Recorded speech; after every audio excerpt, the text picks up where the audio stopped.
Assalamualaikum warahmatullahi wabarakatuh teman-teman. Perkenalkan nama saya Putri Inasari, NIM 315019105. Alhamdulillahirabbil wa syukurillah wala haula wala quwata illa billahil aliyil azim. Asyhadu an la ilaha illallah wa asyhadu anna Muhammadar Rasulullah. Allahumma sholli ala sayyidina Muhammad wa ala ali sayyidina Muhammad. Terima kasih untuk teman-teman yang sedikit membantu dalam pengerjaan tugas ini, dan terima kasih kembali kepada dosen pengampu Pak Muhammad Farhan. Hari ini kita akan membahas tentang strategi pembelajaran. Apa sih itu strategi pembelajaran? Strategi pembelajaran? Strategi pembelajaran adalah metode atau cara yang dipilih, yang digunakan oleh seorang pengajar atau guru untuk menyampaikan materi pembelajaran yang bertujuan untuk memudahkan peserta didik atau murid menerima dan memahami materi pembelajaran tersebut, yang pada akhirnya pembelajaran dapat dikuasai di akhir kegiatan belajar. Apa saja sih strategi pembelajaran? Yang pertama ada strategi pembelajaran aktif atau active learning. Yang kedua, strategi pembelajaran kooperatif atau cooperative learning. Yang ketiga, strategi pembelajaran konseptual atau CTL. Yang keempat, strategi pembelajaran berbasis masalah atau SPBM. Yang kelima, strategi pembelajaran afektif. Maaf kalau ini kurang jelas PPT-nya. Yang keenam, strategi pembelajaran kuantum atau quantum learning ya. Yang ketujuh, strategi pembelajaran saintik. Apa sih itu strategi pembelajaran aktif atau active learning? Pembelajaran aktif adalah proses belajar di mana siswa mendapatkan kesempatan untuk lebih banyak melakukan aktivitas belajar berhubungan interaktif, kayak diskusi yang aktif itu siswanya dengan materi pelajaran, sehingga terdorong untuk menyimpulkan pemahaman daripada hanya sekedar menerima pelajaran yang diberikan. Ciri-ciri strategi pembelajaran aktif itu apa saja sih? Yang pertama adalah pengamatan terhadap beberapa model. Yang kedua ada refleksi yang dilakukan dengan cara mengungkapkan pengalaman pada teman dan guru. Ini guru ya, maaf. Yang ketiga, pemecahan masa yang disajikan memungkinkan siswa berada dalam kondisi higher order. Nanti tak jelaskan. Kemudian yang keempat, diskusi melatih siswa untuk menganalisis, menilai, membandingkan, dan memecahkan masalah. Yang kelima, self-explanation adalah suatu proses menjelaskan mengenai pemahaman siswa. Yang keenam, vicarious learning yang diperoleh pada saat siswa menyaksikan perdebatan mengenai topik tertentu.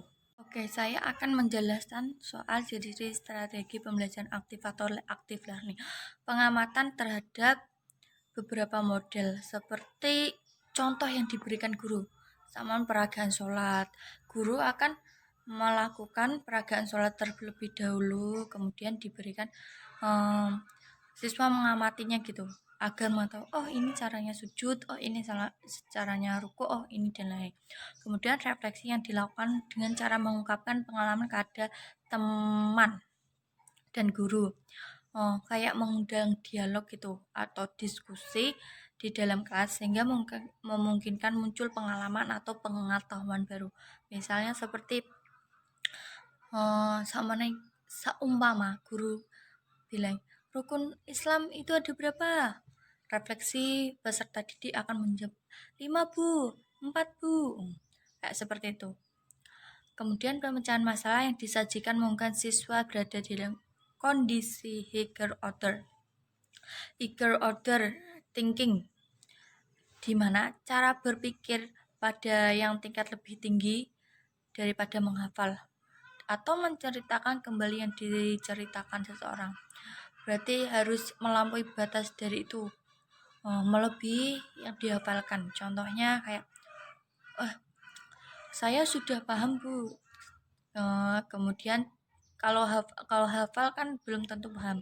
Kalau paham sudah tentu hafal, kayak oke, saya paham rumus ini Bu. Kemudian dia bisa mengerjakan rumus matematika tersebut atau yang lainnya. Kemudian diskusi melatih siswa untuk menganalisis, menilai, membandingkan, dan memecahkan masalah. Kita dibuat kelompok, seperti kelompok 3 orang atau 4 orang gitu. Kemudian melatih siswa untuk berdiskusi, menganalisis. Seperti contohnya, buat ketika guru atau pengajar melakukan, buat kelompok 4 orang, analisislah sholat atau gimana gitu, gimana cara sholat, gini dan gini. Terus explanation, ada suatu proses menjelaskan mengenai pemahaman siswa. Pemahaman siswa baik kepada teman maupun guru, agar pemahaman yang kuat gitu. Psychologians learning yang diperoleh oleh para siswa menyajikan perdebatan mengenai topik tertentu. Biasanya kan di kelas ada perdebatan antar topik, antar teman gitu. Di SMA juga ada, SMA juga ada kayak gitu. Ya intinya kayak berdebat di kelas gitu dengan topik tertentu. Kemudian tujuan strategi pembelajaran aktif. Apa saja ya? Tujuan strategi pembelajaran aktif adalah untuk menjaga perhatian siswa atau anak didik agar tertuju pada proses pembelajaran. Berarti harus dia itu biar fokus dalam proses pembelajaran. Ada yang bilang gini sih, saya itu sama ya, atau guru atau pengajar bilang proses itu penting daripada hasil akhir gitu kan ya. Berarti proses pembelajaran, materi ini paham atau enggak, atau yang lainnya. Kemudian bentuk-bentuk strategi pembelajaran aktif, yakni card short atau strategi pembelajaran berupa potongan kata yang dibentuk seperti kartu yang berisi informasi atau materi pembelajaran. Yang kedua, kooperatif. Each way adalah suatu metode pembelajaran yang membentuk siswa menjadi beberapa kelompok yang terdiri dari 4 atau 5 atau 6 orang setiap kelompoknya, yang sudah saya jelaskan tadi yang membuat kelompok. Kemudian debat aktif. Debat bisa menjadi satu strategi pengharga yang dapat mendorong pemikiran, perenungan, terutama dalam peserta didik. Sudah saya jelaskan tadi. Kelebihan strategi pembelajaran aktif learning apa saja ya? Yang satu, meningkatkan keterampilan peserta didik, di antaranya keterampilan berpikir, keterampilan memecahkan masalah, dan keterampilan komunikasi. Yang kedua, meningkatkan kreativitas aktif peserta didik, kayak kreatif gitu. Yang ketiga, meningkatkan ingatan peserta didik pada konsep yang dipelajari. Yang keempat, meningkatkan rasa memiliki proses pembelajaran. Yang kelima, mengurangi ceramah guru. Yang keenam, meningkatkan gairah belajar di kelas. Yang ketujuh, melibatkan aktivitas berpikir tinggi. Kekurangan strategi pembelajaran aktif itu apa saja ya? Apa saja? Oke, yang pertama itu tidak bisa menyelesaikan silabus. Kayak tidak bisa menyelesaikan materi seharusnya 4 bab atau 14 bab. Yang bisa hanyalah 13 bab. Kan kurang satu materi. Berarti kurang dalam menyelesaikan silabus atau materi. Kemudian tidak bisa mengontrol kelas. Karena kelasnya itu berisik atau enggak. Kalau teman SMA atau kuliah yang ngontrol kelas tapi mahasiswa atau peserta didiknya malah main HP kayak gitu. Yang ketiga, peserta didik tidak melakukan apa yang diinginkan guru. Seperti, hari ini diskusi gini. tapi dia tidak diskusi, malah ngobrol gitu sama temannya. Yang keempat, peserta didik banyak yang tidak menyukai. Ketika ya saya pernah jadi SMP atau SMA ya kan, ketika kita yang lebih aktif tapi gurunya tidak aktif, itu rasanya sebel kan ya. Tapi kan guru itu menginginkan siswa itu lebih aktif agar lebih proses berpikirnya kayak kreatif itu. Walaupun nggak suka tapi ya gimana lagi, kan tetap guru kita. Dan kemudian peserta didik susah diajak bekerja dalam tim. Iya, kayak seperti kita menentukan tim yang saya yang pilih. Seumpama guru bilang begitu, tapi tidak sesuai teman akrab atau teman sefrekuensi, itu kayak nggak, kayak kalau bekerja ya udahlah kamu aja kayak gitu. Kemudian peserta didik berkesan ikut-ikutan dalam mengerjakan tugas. Kayak seperti contoh, kamu nomor 1 udah belum? Udah ya, jawabanmu gimana? Kayak gitu. Ini. Oh iya, niru kamu lah. Kayak menyontek gitu.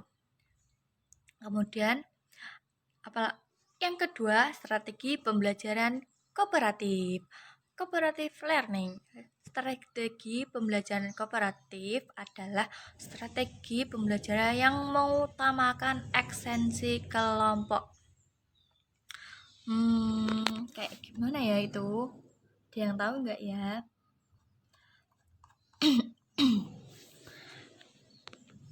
Apa saja ya? Memiliki tingkat kemampuan yang berbeda. Seumpama ketika membuat anggota kelompok kan dengan ras yang berbeda, budaya yang berbeda, suku yang berbeda, dan gendernya ya beda. Itu kayak agar mencapai tujuan pembelajaran kayak gitu. Sama gini contohnya sih, gini. Kamu disamakan dengan kelompok yang dengan lingkungan keluarga yang beda. Kan pemikiran kan pasti beda kan. Lah, itu kreativitas tim masing-masing.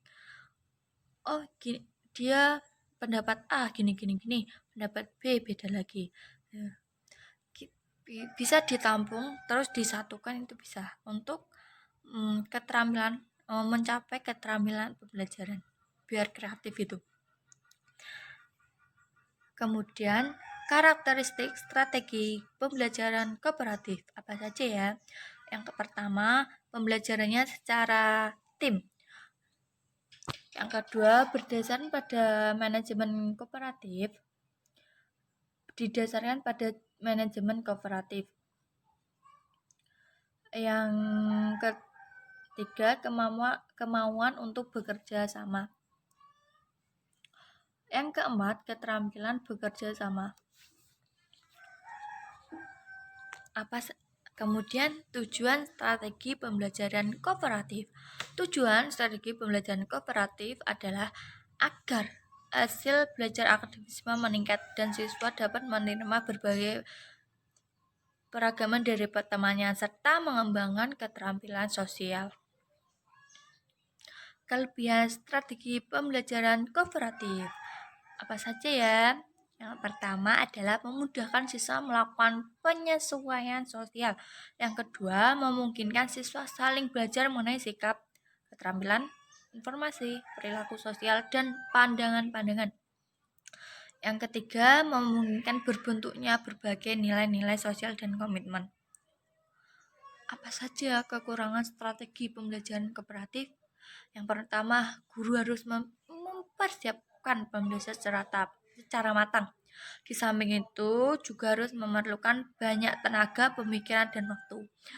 Waktunya harus lama gitu, jangkanya harus lama.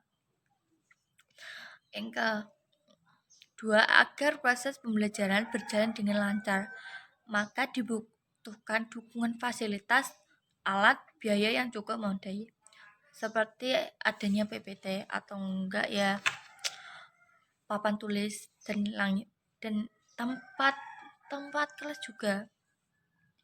Ketiga, selama kegiatan diskusi kelompok berlangsung, kecenderung topik permasalahan yang sedang dibahas meluas, sehingga banyak yang tidak sesuai dengan waktu yang ditentukan.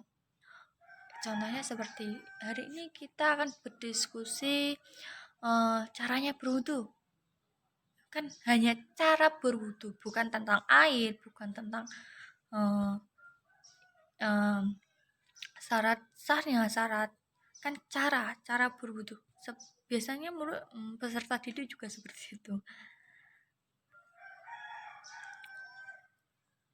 Kemudian strategi pembelajaran kontekstual. Apa saja sih strategi pembelajaran kontekstual? Strategi pembelajaran kontekstual adalah konsep belajar yang membantu guru mengaitkan antara materi yang diajarkan dengan situasi dunia nyata siswa, yang didorong siswa membuat hubungan antar pengetahuan yang dimiliki dengan penerapannya dalam kehidupan sehari-hari.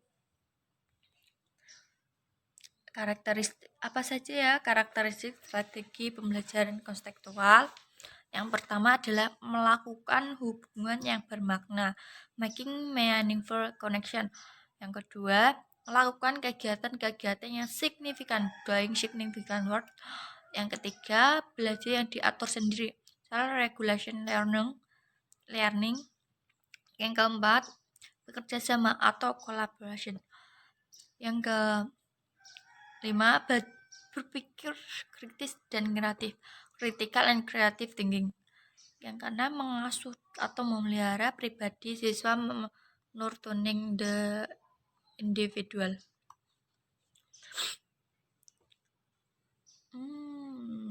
Apa ini? Tujuan strategi pembelajaran konseptual. Apa ya tujuan dari strategi pembelajaran kontekstual?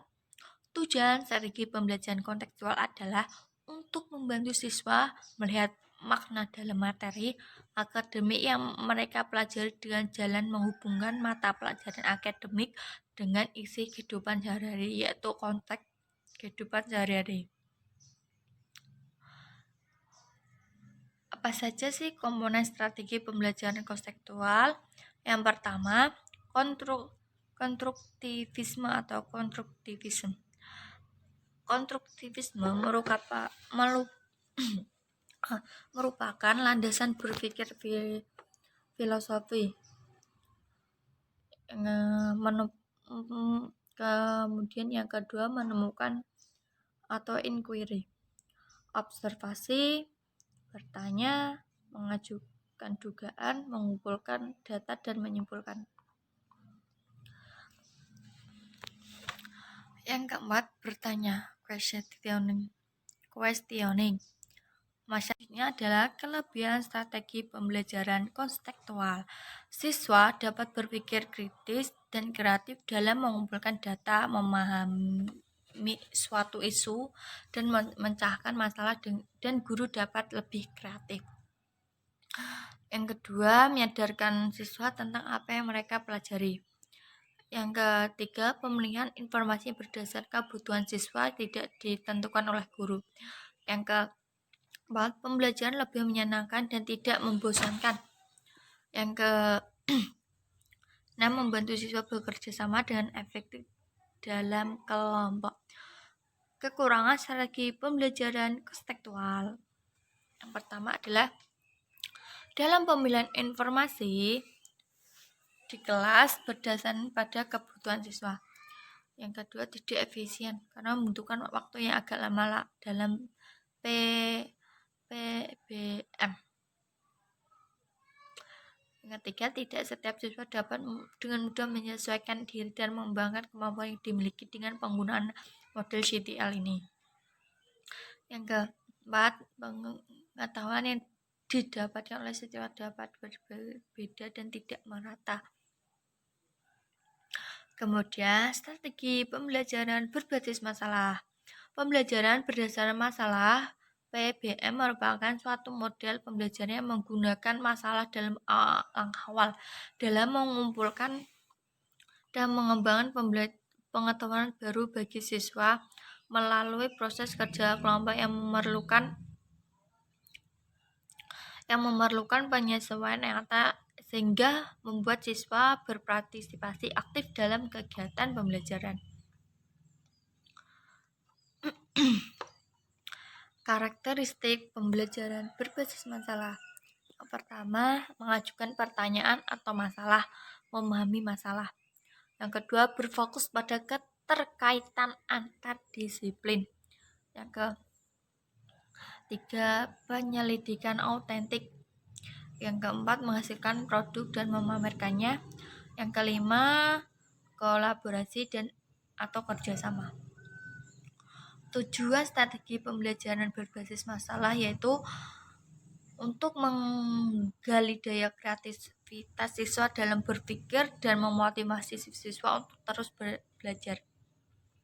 Ada tujuan yang lainnya berupa membantu siswa mengembangkan keterampilan berpikir dan keterampilan memecahkan masalah. Kedua, belajar peran orang dewasa yang otentik. Yang ketiga, menjadi siswa yang lebih mandiri, tidak tergantung pada guru atau pengajar. Yang keempat, untuk bergerak pada level pemahaman yang lebih umum. Desain masalah strategi pembelajaran berbasis masalah. Yang pertama adalah karakteristik masalah nyata dalam kehidupan, adanya relevansi dengan kurikulum. Contohnya seperti kehidupan nyata. Contohnya contohnya kayak berhaji gitu ya kan. Bagaimana caranya berhaji? Kemudian desain masalah strategi pembelajaran berbasis masalah. Yang pertama, karakteristik, yakni masalah nyata dalam kehidupan, adanya relevansi dengan kurikulum. Yang kedua, konteks. Masalah ini bersifat menantang, memotivasi, dan tidak berstruktur. Yang ketiga, sumber dan lingkungan belajar. Masalah dapat memberikan dorongan untuk dipecahkan secara kolaboratif, independen untuk bekerja sama. Yang keempat, presentasi menggunakan skenario masalah, menggunakan video klip, audio, jurnal, dan majalah, serta website. Langkah-langkah strategi pembelajaran masalah. Yang pertama yaitu orientasi siswa pada masalah. Yang kedua yaitu mengorganisasi siswa untuk belajar. Yang ketiga yaitu membimbing penyelidikan individual maupun kelompok. Yang keempat yaitu mengembangkan dan menyajikan hasil karya. Yang kelima yaitu menganalisis dan mengevaluasi proses pemecahan masalah. Kelebihan strategi pembelajaran berbasis masalah. Yang pertama, siswa dilibatkan pada kegiatan belajar sehingga pengetahuannya benar-benar diserap dengan baik. Siswa dilatih dengan mandiri dan bekerja sama dengan siswa lain. Yang ketiga, berperan aktif dan menuntut keterampilan berpikir siswa yang lebih tinggi dalam pembelajaran. Kekurangan strategi pembelajaran berbasis masalah. Yang pertama, untuk siswa yang malas, tujuan model pembelajaran problem-based instruction atau berbasis pada masalah tidak akan tercapai. Karena tidak orang malas itu ya udahlah gitu. Yang kedua, memerlukan banyak waktu. Yang ketiga, menuntut guru membuat perencanaan pembelajaran yang lebih matang. Dilanjut lagi, strategi pembelajaran afektif. Strategi pembelajaran afektif adalah strategi pembelajaran yang bukan bertujuan untuk mencapai pembelajaran afektif. Strategi pembelajaran afektif adalah strategi yang bukan hanya bertujuan untuk mencapai pendidikan kognitif saja, akan tetapi juga bertujuan untuk mencapai dimensi yang lainnya. tingkatan strategi pembelajaran afektif. Yang pertama, tingkat prakonvensional. Pada tingkat ini, setiap individu memandang moral berdasarkan kepentingan sendiri.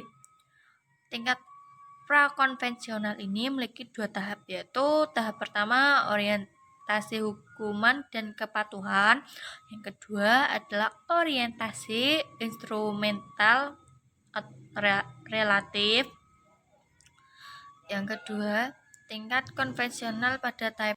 Kemudian kita akan membahas tentang tingkatan strategi pembelajaran afektif. Yang pertama adalah tingkat prakonvensional. Pada tingkat ini setiap individu memandang moral berdasarkan kepentingan sendiri. Pada tingkat ini memiliki 2 tahap, yaitu tahap orientasi hukuman dan kepatuhan. Yang kedua adalah orientasi instrumental relatif. Yang kedua adalah tingkat konvensional. Pada tahap ini, anak mendekati masalah didasarkan pada hubungan individu dan masyarakat, seperti hubungan individu seperti keluarga atau teman, dan masyarakat seperti hubungan kepada tetangga dan yang lainnya. Ada 2 tahap, yaitu tahap keselarasan interpersonal. Yang keempat, sistem sosial dan kata hati. Yang ketiga, tingkat post-konvensional. Ada 2 tahap, yaitu tahap kontrak sosial dan tahap prinsip etis yang universal. Selanjutnya kita akan membahas tentang macam atau model strategi pembelajaran afektif. Yang pertama adalah model konsiderasi. Manusia seringkali bersifat egoistis, lebih memperhatikan, mementingkan, dan sibuk mengurusi diri sendiri. Yang kedua, model membentuk rasional. Dalam kehidupannya, orang berpegang pada nilai-nilai sebagai standar bagi segala aktivitas. Seperti ketika kamu mendapat nilai agama Islam yang tinggi, kamu dinilai orang yang pintar dalam agama. Ketika kamu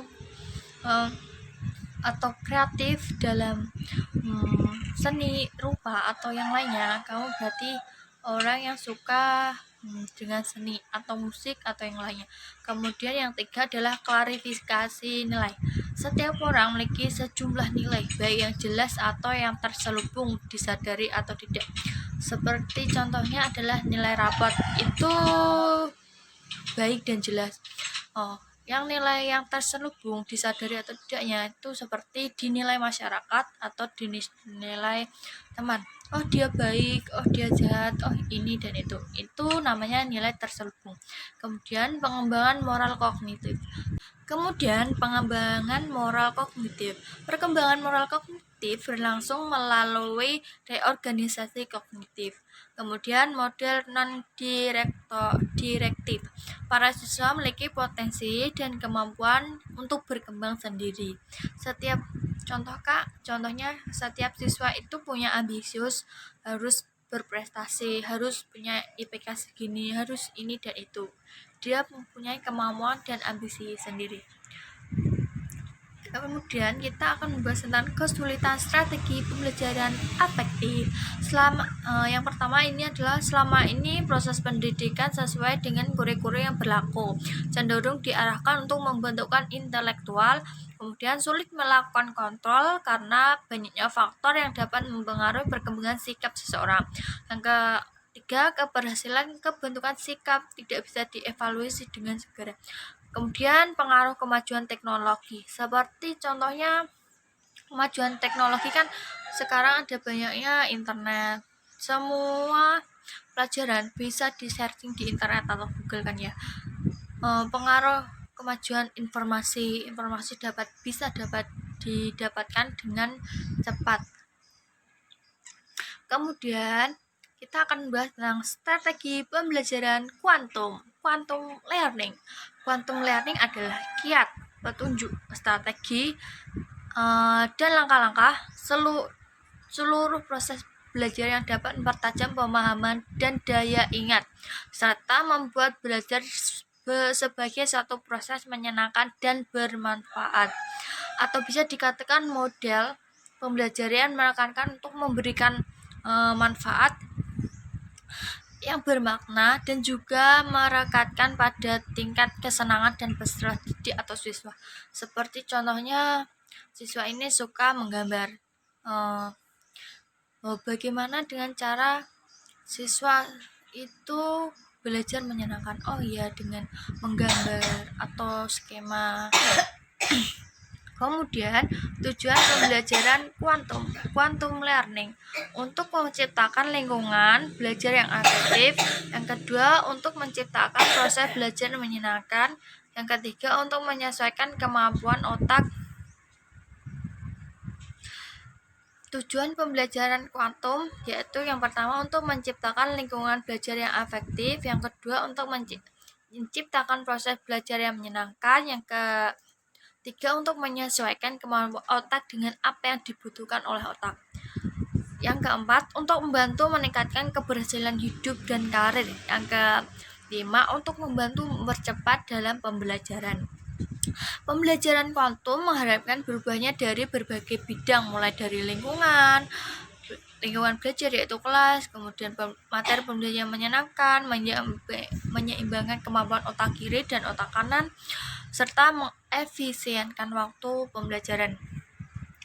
Asas quantum learning yaitu bawalah dunia mereka ke dunia kita dan antarkan dunia kita ke dunia mereka.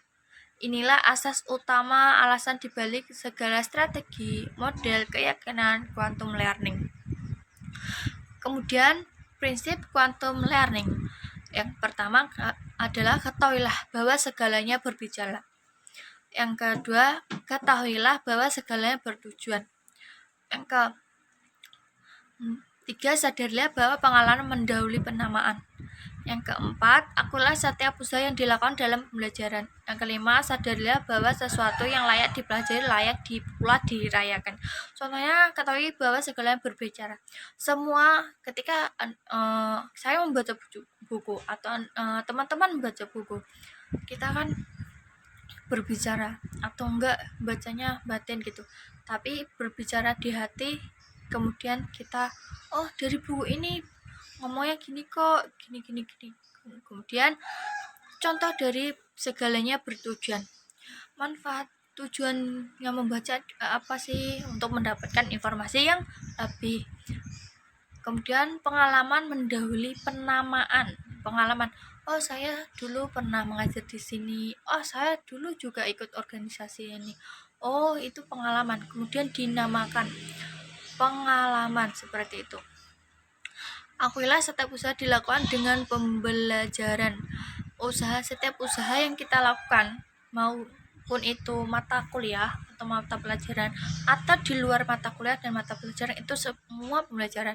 Seperti cara memasak, itu kan tidak ada di mata kuliah saya kan, atau enggak cara memanjat tebing, itu enggak ada di mata kuliah.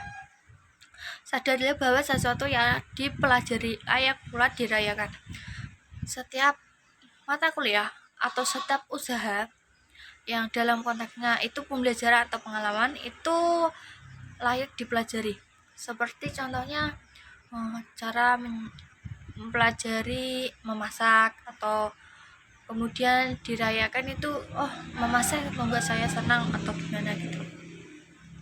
Kemudian langkah-langkah quantum learning yaitu pertama, guru melakukan apresiasi dengan pertanyaan pada materi model-model pembelajaran, seperti contohnya pertanyaan rukun iman yang pertama itu apa kepada peserta didiknya. Kedua adalah gunakan pertanyaan tentang dimensi atau cakupan materi yang model-model pembelajaran. Sambil bertanya, guru mencoba mentransfer jawaban siswa dalam bentuk peta konsep. Yang keempat, perbaiki peta konsep belum terstruktur. Yang kelima, setelah gambar peta konsep di papan tulis, guru meminta siswa membuat peta konsep secara berkelompok berdasarkan sub-sub materi yang ada. Kemudian guru membagi siswa menjadi beberapa kelompok, kemudian siswa mengajar untuk membuat peta konsep. Contohnya seperti guru memberikan pertanyaan kepada siswa, kemudian guru jawaban rukun iman pertama itu apa? Yang pertama, gimana kah? Itu cuman terasa jawaban.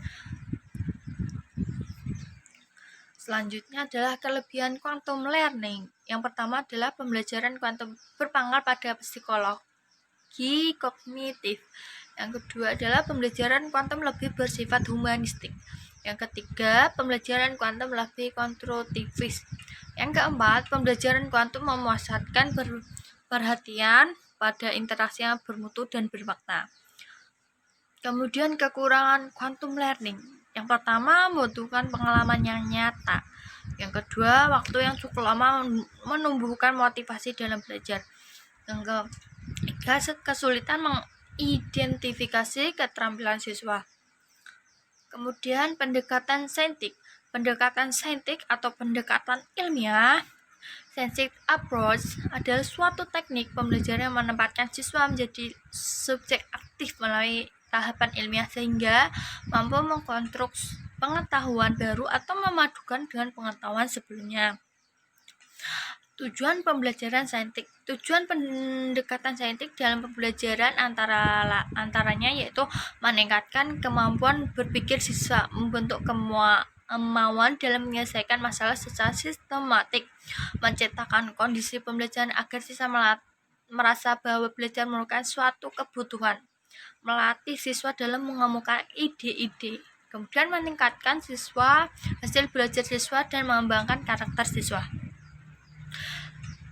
Kemudian prinsip pembelajaran saintik. Yang pertama adalah pembelajaran berpusat pada siswa. Yang kedua adalah pembelajaran bentuk student step concept. Yang ketiga, pembelajaran terhindar dari verbalisme. Yang keempat, pembelajaran memberikan kesempatan pada siswa untuk mengantisipasi dan mengakomodasi konsep, hukum, dan prinsip. Kemudian pembelajaran mendorong terjadinya meningkatkan kemampuan berpikir siswa. Kemudian langkah-langkah pembelajaran saintik. Yang pertama adalah mengamati atau observation. Yang kedua, menanya atau questioning. Yang ketiga, mencoba atau experimenting. Yang keempat, mengubah data atau informasi yang dilanjutkan dengan menganalisis, menalar, atau associating. Kemudian menyimpulkan, menyajikan data atau informasi, atau mengkomunikasikan. Yang ke-6, menciptakan dan membentuk jaringan atau networking. Kelebihan pembelajaran saintik yaitu membantu siswa dalam memperbaiki, meningkatkan keterampilan dan proses kognitif. Kemudian pengetahuan yang diperoleh melalui model ini sangat pribadi dan ampuh karena menguatkan pengertian, ingatan, dan transfer. Kemudian menimbulkan rasa senang pada siswa karena tumbuhnya rasa menyelidiki dan berhasil. Kemudian menyebabkan siswa mengarahkan kegiatan belajarnya sendiri dengan melibatkan akal dan motivasinya sendiri. Kekurangan pembelajaran saintik menimbulkan asumsi bahwa ada kesiapan pikiran untuk belajar. Kedua, tidak efisien untuk mengajar jumlah siswa yang banyak. Ketiga, harapan yang terkandung pada model pendekatan ini bisa buyar. Dari materi strategi pembelajaran, kalau ada kurang atau dari pemateri atau saya itu kurang memahami materi tersebut, saya mohon maaf. Terima kasih untuk teman-teman yang mau mendengarkan pembelajaran ini. Mohon maaf kalau ada kata yang salah. Terima kasih untuk dosen pengampu Pak Muhammad Farhan. Kemudian terima kasih. Wassalamualaikum warahmatullahi wabarakatuh. Kamsahamnida.